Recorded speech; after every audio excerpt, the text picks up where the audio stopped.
State. Good morning and welcome to this week's edition of Face the State. I'm Tim McGonigal. We're very glad you could be with us today because we have a very special guest. He's now one of our own. If you've picked up a newspaper in the last 30 or so years, you've probably seen his work. You might not know his face, but like I said, you know his work. It's Mike Dennison, the former Capitol reporter for Lee newspapers with the bureau there that recently kind of discontinued, and also for many years before that you were with the Great Falls Tribune. So a lot of folks know you, but they might not know your face. They know your work, and Mike, welcome aboard to the team. Thanks. It's great to be with MTN. I couldn't be more thrilled to be on board and with an organization that has its reputation and willing to invest in great coverage of the state. And you're going to be covering the Capitol beat for us. You're going to be the chief Capitol reporter for MTN starting tomorrow and continuing until hopefully a long, long time. That's right. Yeah, I'll be working with, of course, the viewers know Sanjay Talwani, right, the political correspondent there. I'll be working with him and on the stations across the state. Well, I briefly talked about your background, but tell us a little bit more about yourself and your journalism background. Sure. I've been working in Montana, as you said, for about 30 years. I went to University of Montana, where I got a degree in journalism and English in 1981, and almost right out of school, I worked for the Great Falls Tribune here in Great Falls for a couple of years. Then I worked for the Wire Services, UPI, which doesn't exist anymore, and the Associated Press. But for the last 23 years, I've been primarily a political and Capitol reporter, first for the Great Falls Tribune in Helena, and then for Lee newspapers. Well, you mentioned you went to the University of Montana. That is one of the premier journalism schools, both broadcasting and print. Why do you think it does so well? That's right. And in fact, when I came to UM to go to school, I transferred from Seattle. I was going to the University of Washington. I didn't even know it had a journalism school. I was in a writing program, and then decided I might want to get a job, and so became a journalist. But it's, as you said, one of the premier small journalism schools in the West. And the reason it's so good, I think, is that they've always taught you, how to do the job. It's not a bunch of, philosophy or concept things. It's how do you write a good story? How do you be fair? How do you cover this? And lots of hands-on work, working for the paper or the TV or radio station there on campus. All right. You have worked in journalism for many, many years, and you've seen a lot of changes, a lot of politicians who've come and gone. I was trying to think of how many governors have been in office since you've been there. But what would you say, as you've covered this over the years, are some of the more memorable moments, more memorable stories that come to your mind? Sure, and also we can talk about some of the changes in journalism too. But as far as the stories that I've been involved with and covered, I mean, just hundreds of stories really. But the things that stick out, the coverage of the deregulation of Montana Power Company back in the early 1990s, and through that decade, we covered that extensively during my stint at the Tribune, and we were kind of one of the first people on that story and saying, hey, maybe this isn't such a great idea. As it turned out, it was a terrible idea.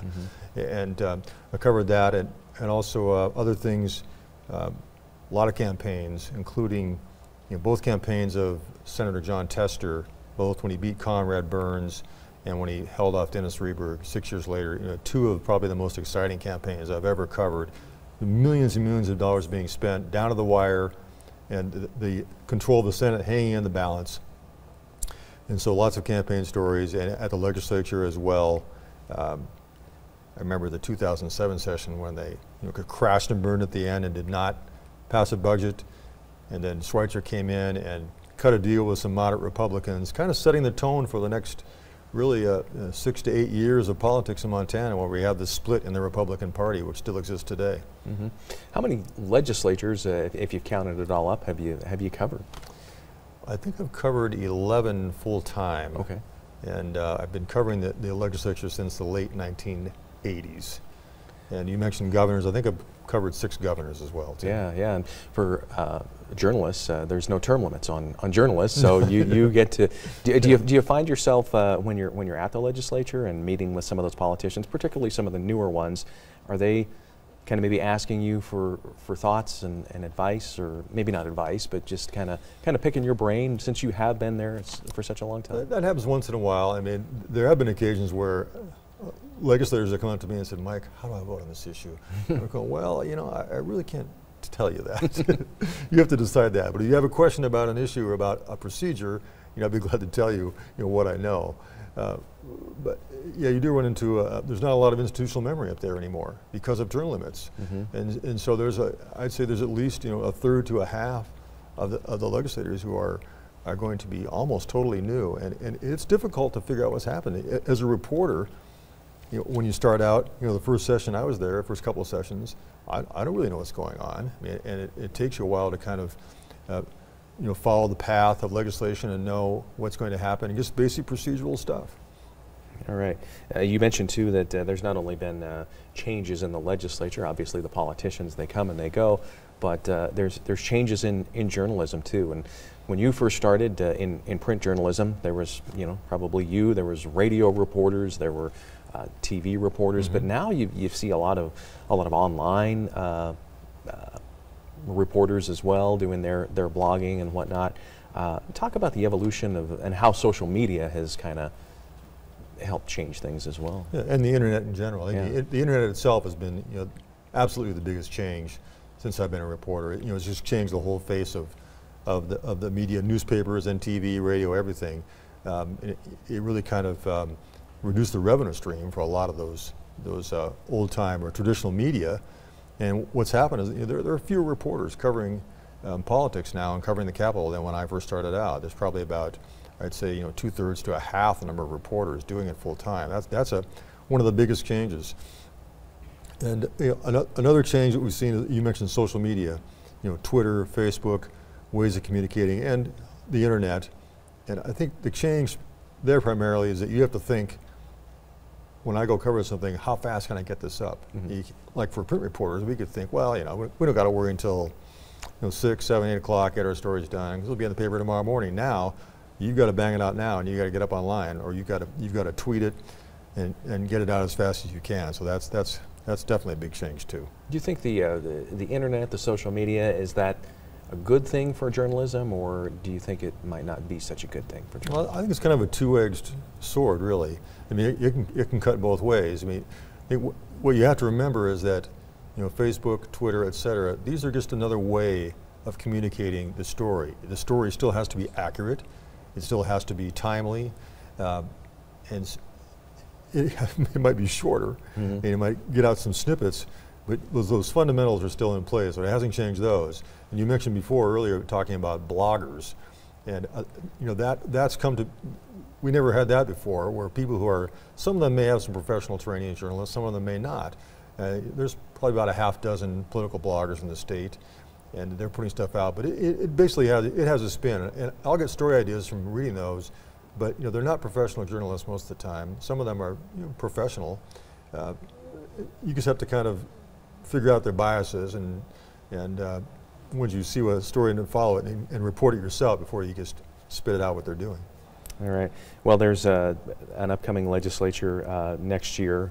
I guess it'll be in 2017, January. But what do you foresee for that as we look forward? The Democrats are still trying to. Republicans have the advantage in both houses. The Democrats have the governorship. We'll talk a little bit about the governor's race in a little bit, but do you see Democrats making any inroads, or do you think the Republicans will hang on? Well, I think Republicans will still control the legislature in 2017. I think Democrats may make some gains. It just kind of depends on who the candidates at the top of the ticket are for governor and for president. In 2016, a presidential year, the turnout is always going to be higher, and that's going to help Democrats. And they have new districts that were tried out for the first time in 2014. The Democrats thought were to their advantage a little bit in some places, but they only made maybe a couple of seats gain. I think you may see a few gains here, so closer margins, but still Republican control. All right. We've also seen, and I'm sure you saw it too, covering the last legislature and maybe the past couple sessions, we've seen maybe more of what we call I guess maybe the moderate Republicans. Are you surprised to see that kind of move? And they've gotten some things done as well. It seems like maybe there's a shift going on within the Republican Party. And I think that's been going on for quite a while. I mean, I'd say almost a decade. I mean, I can recall when Brian Schweitzer was governor in the 2005 session, when the House was split 50-50 and Democrats controlled the Senate. The only time, not the only time, but one of the times they controlled a House at all in the last 20 years.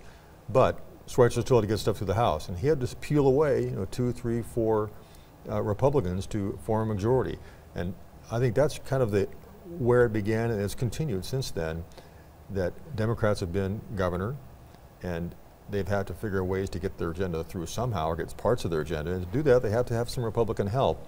And they've been aided by, I think, conservative Republicans have been trying to kind of purge some of their members, and those members have rebelled and said, we're going to fight back, and we're going to team up with Democrats sometimes, and we're going to drive the agenda, not you.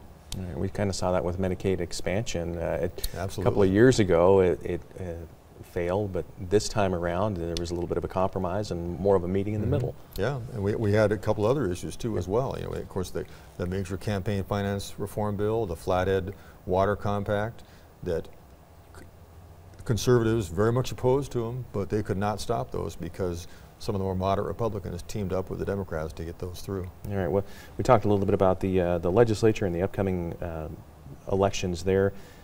Big race for governor will be coming up. Governor Steve Bullock hoping to hang on to his seat there, and there's been talk that Bozeman businessman Greg Gianforte is going to be running as well. What, as you look ahead to that potential matchup, because they both have to get through the primaries, but yeah. What do you see if those two? Yeah, let's assume that they are going to run against each other. I think it's, I don't know yet, a fairly safe assumption, it looks like at this point. Bullock, Governor Bullock, a Democrat, I haven't seen any independent polls of note, but I assume he's pretty popular. He's a very likable guy. He's had success at the legislature 2 times in a row. Hasn't really screwed anything up. The budget's in good shape. I think he's going to be very tough to beat no matter who runs against him. And the Republicans don't really have a prominent person. Gianforte, well, he's been out there. I think the public at large doesn't know a lot about him, so it's going to be up to him to really ramp up just the voter recognition to find out who he is. And that's where the battle, I think, is going to be initially. The Democrats are going to try to take that issue and say, we'll tell you who this guy is, and it's not good. And Gianforte is going to be saying, well, wait a minute, here's what I've done that's good. And he's going to try to get that image out there, and from there, we'll see what happens. He has been a very successful businessman, and so he'll probably use that to his advantage. And he does have some money behind him, from what we understand. So that's right. He's probably one of the wealthiest people in Montana. He and his wife together started the company Right Now Technologies in Bozeman, which is a software company, a customer service software company that was hugely successful and employed hundreds of people and basically had an international reach when they sold it to Oracle for $1.8 billion several years ago.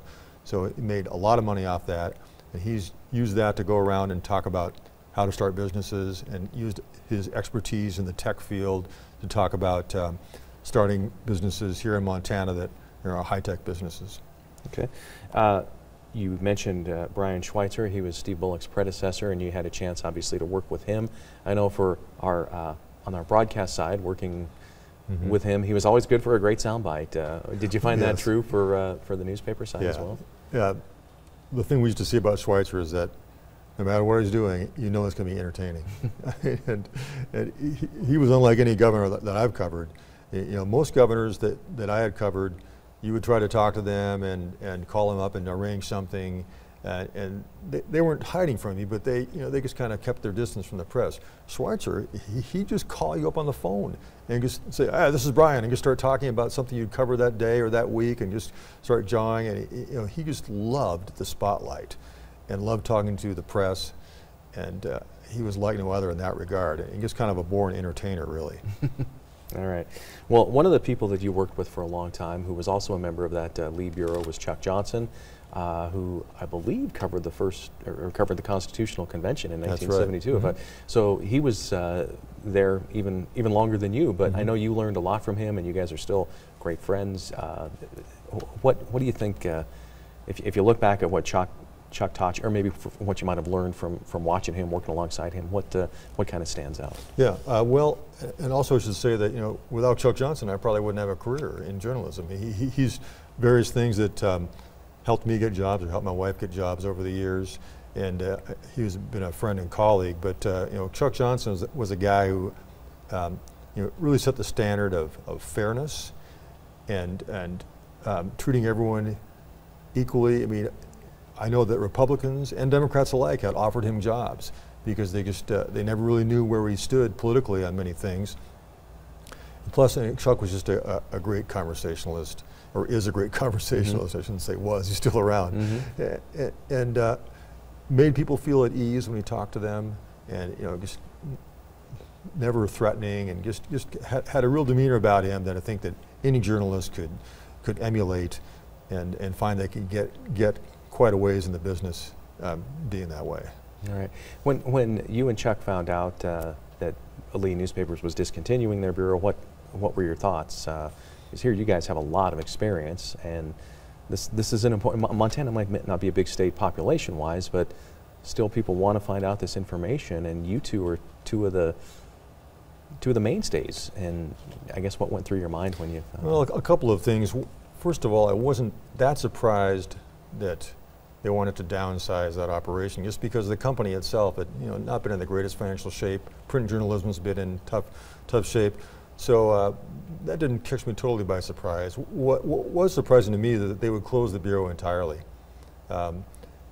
rather than maybe taking it down to one person. Because I think people in Montana, you know, they do follow politics because they're so close to the people that represent them. They see them on the street, they see them in the grocery store.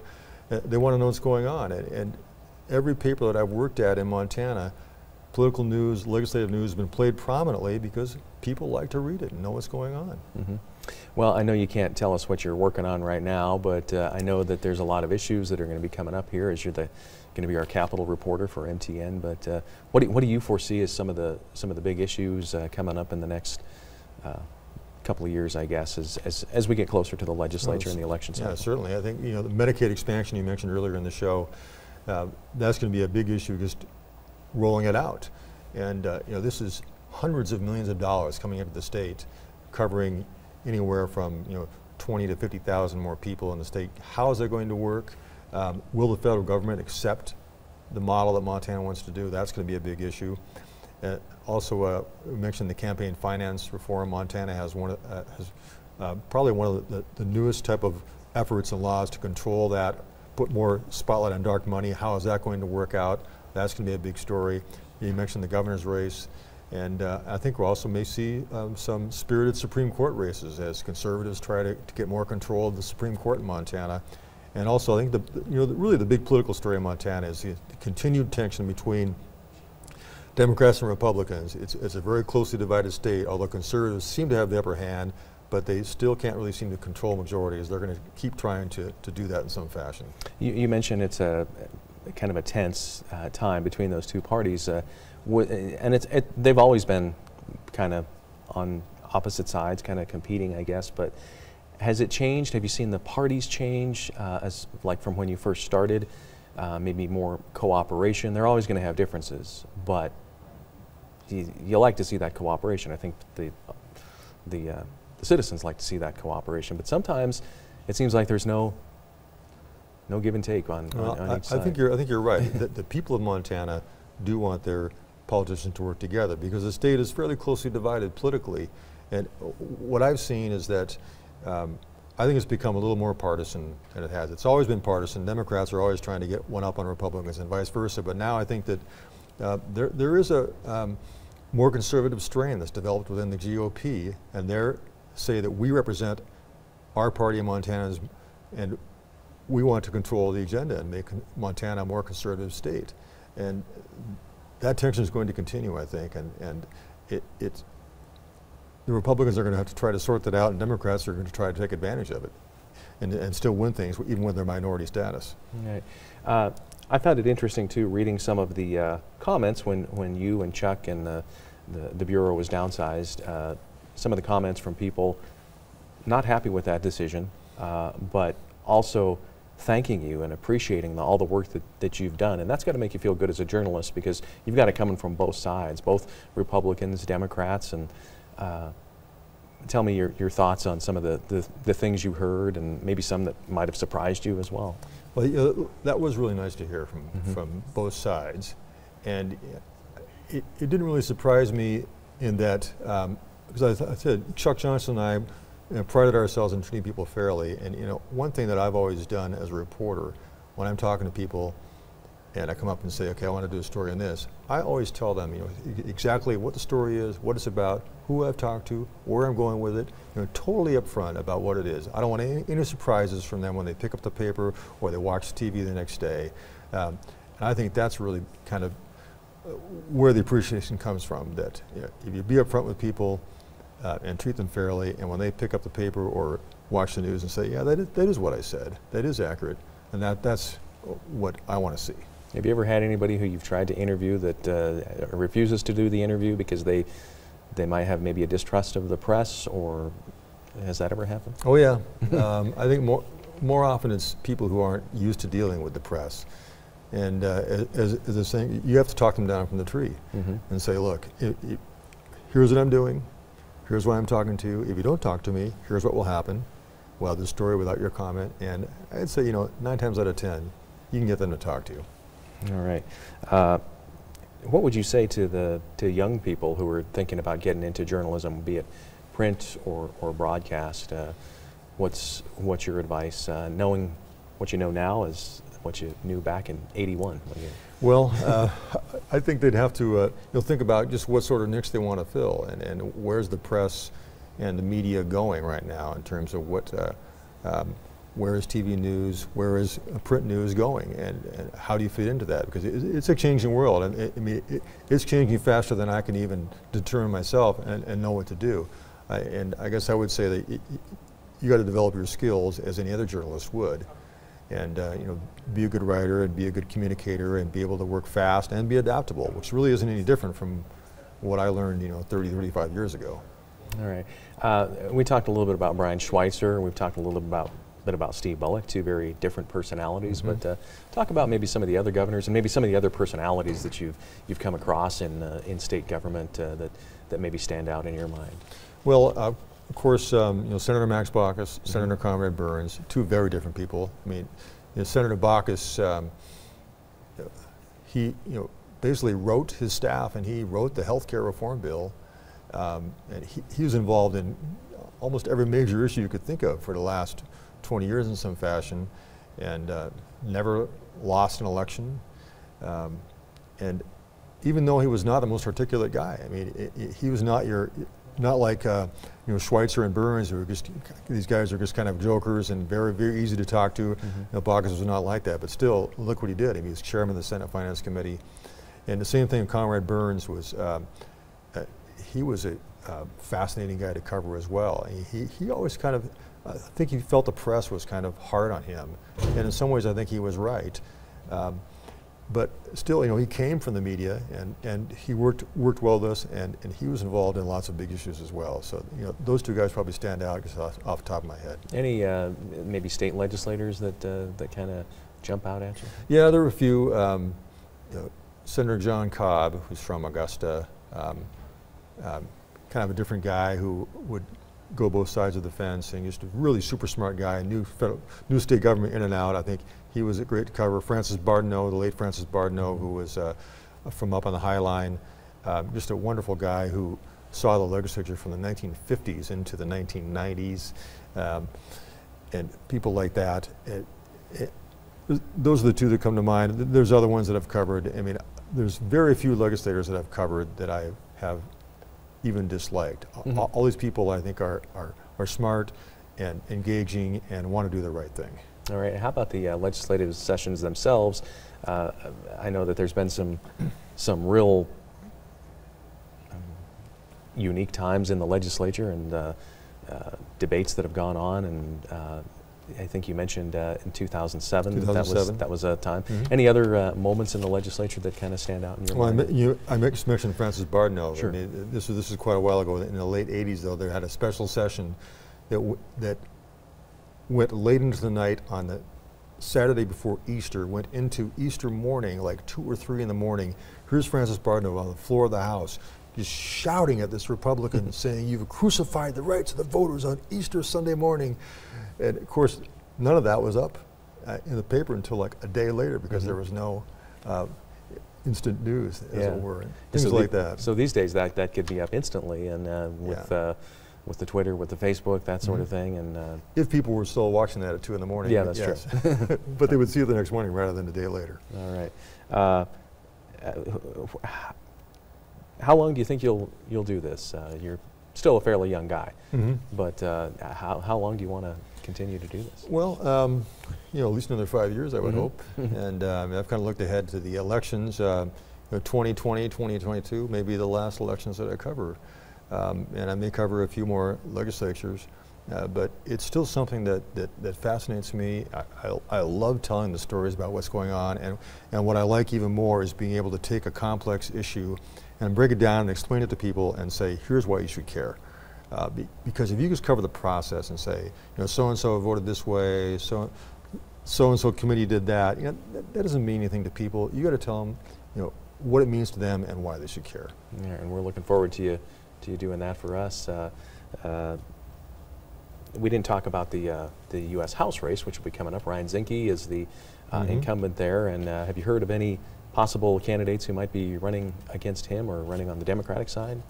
I've not really. You know, one name that has come up is Dirk Adams, who ran, a rancher from Wilsall, who ran for the U.S. Senate last year, but I've not spoken to him. I don't know if he's considering it. What most people are thinking about is, will Ryan Zinke take on John Tester in 2018? Of course, he still has to win next year, but I haven't heard any prominent Democrat being mentioned, so Zinke must be feeling pretty good about that right now. How about some of maybe the other up-and-comers in both parties, the Democratic and Republican Party, maybe in the legislature, who might be looking forward to a higher political calling, either as a U.S. representative or maybe running for Senate when that time comes? Is there anybody that jumps out at you? You know, I haven't heard of anyone. Of course, we have, you know, Jesse Lazovich, who's running for, I believe, state auditor. I mean, you know, he's a fairly young man, and is I would think that he'd probably have his sights on something down the road. But as far as Congress and some of those races and legislators, there may be fewer thinking about it, but you know, a legislator, I think, you know, they really don't have much name recognition outside even in their own district. People may not know who they are. And so, you know, I think the bench is kind of thin in that regard, and people need to be almost like a statewide office holder before they can kind of think of launching into that arena. It has happened before, but right at this point, I don't think there's a lot of people I would name off the top of my head. All right, well, Mike Dennison, our new state capitol reporter for the Montana Television Network, MTN, we're very glad to have you on board, and you start full-time officially on the job tomorrow. That's right. And so we're looking forward to having you here, and we certainly appreciate you taking time to talk to us. Thanks, Tim, and I'm looking forward to it just as much as you are. All right, thanks a lot, Mike. Thanks. Great talking with you. We thank you for joining in this morning, and we'll see you next time. Have a great day. You've been watching Face the State, a presentation of MTN, the Montana Television Network.